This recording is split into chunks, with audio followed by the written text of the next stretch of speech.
এই গেমে মেয়েটি আহত অবস্থায় মরুভূমির মধ্যে পড়ে আছে। মেয়েটিকে বাঁচাতে হবে। এইখানে আমি একটি পাথর দেখতে পাচ্ছি, পাথরটি দিয়ে বিচ্ছুর মাথায় মারি। আরে বিচ্ছুর তো মাথা ঘুরতেছে। এবার এখানে কাঠ দেখতে পাচ্ছি, কাঠগুলো মেয়েটিকে দিয়ে দেই। আরে মেয়েটি তো পায়ে পড়ে নিল। এবার আমাকে মেয়েটির পিছনে একটি ব্যাগ দেখতে পাচ্ছি, ব্যাগটিকে খুলি। আরে এখানে মরিচ বেরিয়েছিল একটি, মরিচটি টিকটিকিটিকে খাইয়ে দেই। আরে খাচ্ছে না কেন ভাই, খেয়ে নেই। আরে টিকটিকিটি তো মুখ দিয়ে আগুন বের করতেছে। এই আগুনগুলো দিয়ে বিচ্ছুটিকে পোড়াবো। বিচ্ছুটি পুড়ে গিয়েছে, এবার এই বিচ্ছুটিকে মেয়েটিকে খাওয়াতে হবে। তো মেয়েটিকে খাইয়ে দেই। আরে মেয়েটি তো খেয়ে নিল। এবার আমাকে এই তো একটা বাটি পেয়ে গেছে, বাটি দিয়ে টিকটিকির চোখের জলগুলো নিয়ে নেই। এবারে চোখের জল মেয়েটিকে খাওয়াবো। মেয়েটি অনেক তৃষ্ণা পেয়েছে।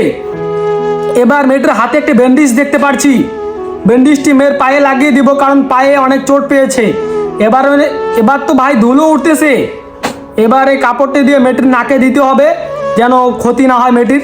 আরে অনেক ঘূর্ণিঝড় উঠে গেল, পরিষ্কার হয়ে গেছে ভাই সাহেব, ওয়েদারটি অনেক সুন্দর হয়েছে। এবারে এই গাছের ডালটা নিয়ে সূর্য দিয়ে দিই। আরে সূর্যকে দিয়ে দেওয়া মাত্রই মতলব হয়ে গেল আগুন জ্বালানোর জন্য। আরে আগুন জ্বলে গেছে, ডক্টর চলে এসেছে, মিশন কমপ্লিট। সবাই লাইক এবং সাবস্ক্রাইব করে দাও।